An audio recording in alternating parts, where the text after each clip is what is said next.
Cylinder ఇచ్చారని అడుగుతున్నా. ఏది లేదు. కానీ ఈ సైకో అయితే ప్రతిరోజు చెప్పే మాటలు వింటా ఉంటే చాలా ప్రతిరోజు చెప్పే మాటలు వింటా ఉంటే చాలా భయంకరంగా మాట్లాడే పరిస్థితి వచ్చాడు తప్ప ఏమీ చేసే పరిస్థితులు లేరు.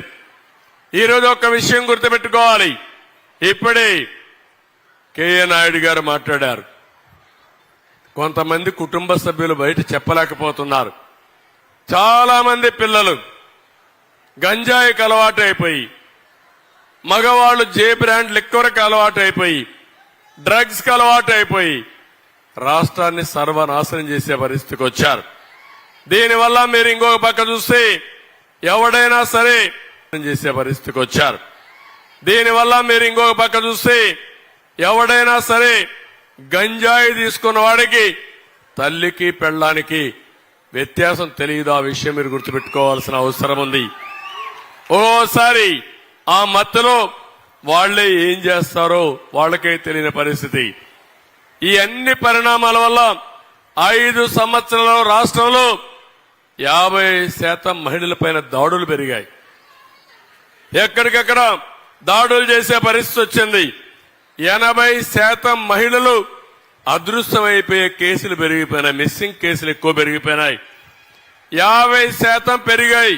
మహిళలపైన వేధింపులు పెరిగాయి. లైంగిక వేధింపులు 32% పెరిగాయి. దాడులు 32% పెరిగాయి. కడాన ఆత్మహత్యలు చేసుకుంటున్నారు మహిళలు. ఆనందంగా ఉండవలసిన మహిళ, ఇంటికి లక్ష్మిగా ఉండవలసిన మహిళ ఈరోజు ఆత్మహత్యలు చేసుకునే పరిస్థితికి వచ్చారు. నేను అందుకని ఈరోజు ఇంకొక లెవెల్కి మిమ్మల్ని తీసుకుపోవడానికి ఇక్కడికి వచ్చాను. మీ అందరికీ చెప్పడానికి వచ్చాను. ఈరోజు నేను ఆలోచించడం, భవిష్యత్తులో బాధుడు లేని సంక్షేమమే మా విధానం.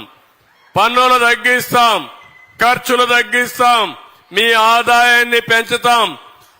అది ఏ విధంగా చేస్తాం కూడా నేను చాలా స్పష్టంగా మీకు హామీ ఇస్తున్నా.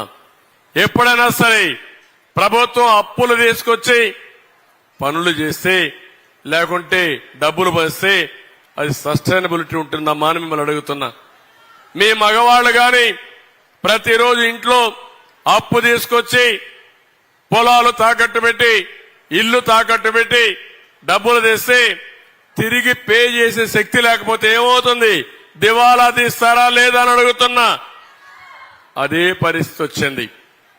నేను ఒకటే మీకు హామీ ఇస్తున్నా, సంపద సృష్టించడం తెలిసిన పార్టీ తెలుగుదేశం పార్టీ. ఈరోజు ఇక్కడ ఉంది. పోలవరం కాలువలు ఇక్కడికి వచ్చి గజపతి నగరంలో ప్రతి ఎకరాకు నీళ్లిచ్చి వ్యవసాయ